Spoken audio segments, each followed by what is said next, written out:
सोने की कीमतों ने सारे रिकॉर्ड तोड़ दिए हैं और आम आदमी की कमर भी टूट गई है। बीजेपी तो अच्छे दिन लाने का दावा करती थी, लेकिन लगता है वो सिर्फ ज्वेलर्स के लिए ही थे। महंगाई की मार में जनता पिस रही है और सरकार कह रही है कि देश में सब बढ़िया चल रहा है। बीजेपी के राज में बीजेपी की नीतियों ने सोने को तो चमका दिया है, पर आम आदमी की जेब को छलनी कर दिया है। आम आदमी की कमर तोड़ दी है। बीजेपी जो अच्छे दिन का ढोल पीट पीट कर सत्ता में आई थी, लेकिन जनता के बुरे दिन खत्म होने का नाम ही नहीं ले रही है। ये कैसा विकास है जहाँ सोना खरीदना तो दूर, 2 वक्त की रोटी जुटाना भी मुश्किल हो गया है। बीजेपी के भक्त बढ़ती महंगाई, बेरोजगारी को नरेंद्र मोदी का अमृतकाल बता रहे हैं। इसे विकसित भारत का ट्रेलर कह रहे हैं, लेकिन हकीकत में ये जनता की मेहनत की कमाई को लूटने का मास्टर प्लान ज्यादा दिखाई दे रहा है। सोने की चमक में सरकार मगन है, लेकिन आम आदमी की आंखों में सिर्फ महंगाई के आंसू हैं।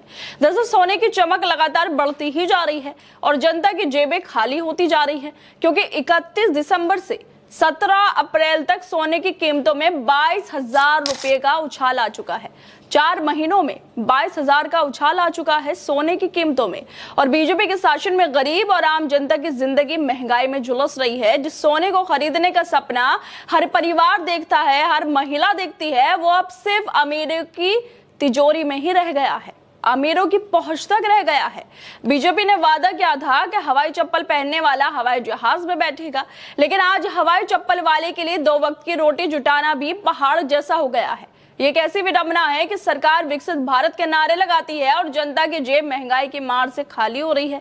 और इसी महंगे होते सोने के बीच आज तक की भी एक वीडियो खूब वायरल हो रही है, जिसमें आज तक की एंकर श्वेता सिंह बता रही है कि कैसे 31 दिसंबर से लेकर 17 अप्रैल तक जो सोने के रेट थे उसमें 22,000 रुपए का उछाल आ गया है। श्वेता सिंह कहती हैं कि खबर है कि 10 ग्राम सोने का भाव 98,170 रुपए पहुंच गया है। सोने ने रिकॉर्ड बना दिया है और ये दाम अभी थमने का नाम नहीं ले रहा है। लाख रुपए होने वाली है, ऐसा अनुमान लगाया जा रहा है 10 ग्राम सोने की कीमत। 31 दिसंबर 2024 को 10 ग्राम सोने की कीमत 76,162 रुपए थी, जो 18 जनवरी 2025 को 81,553 रुपए तक पहुंच गई है। फरवरी में सोना 87,983 रुपए पहुंच गया है और 27 मार्च को 88,100 रुपये पहुंच गया है। अप्रैल में सोने के दाम में रफ्तार जारी रही। 16 अप्रैल को सोने का दाम 94,560 हो गया, जो 17 अप्रैल को यानी एक ही दिन बाद 98,170 हो गया है। यानी कि 30 अप्रैल को सोना 1 लाख से ऊपर जा सकता है, ऐसा अनुमान लगाया जा रहा है, क्योंकि 31 दिसंबर से 17 अप्रैल तक सोने के दाम में 22,000 रुपए बढ़ चुके हैं।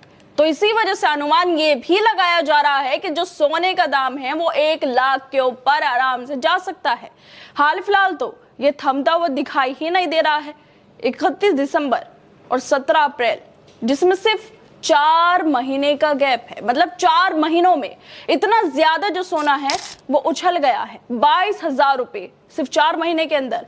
और बीजेपी के शासन में गरीब और आम जनता की जिंदगी पर महंगाई का पहाड़ टूटता ही जा रहा है। सोने की चमक में सरकार मस्त है, पर आम जनता की आंखों में सिर्फ बेबसी और लाचारी बची है। ना रोजगार, ना राहत, बस जुमलों की बौछार और महंगाई का बोझ बढ़ता जा रहा है। सोने की चमक में सरकार मस्त हो गई है, पर आम आदमी की जिंदगी अंधेरे में डूब रही है। अच्छे दिन लाने का वादा करने वाली बीजेपी, बताओ कि जनता के लिए वो अच्छे दिन कहां खो गए हैं। जनता के अच्छे दिन तो नहीं आए, लेकिन बीजेपी वालों के अच्छे दिन जरूर शुरू हो गए हैं। एक तरफ महंगाई आसमान छू रही है, बेरोजगारी ने युवाओं का भविष्य अंधेरे में डुबो दिया है। सोने के दाम सिर्फ 4 महीने में 22,000 रुपए जो है उसमें उछल गए हैं, लेकिन बीजेपी वाले इन सबसे बेपरवाह, बस हिंदू मुसलमान की रट लगाए बैठे हैं।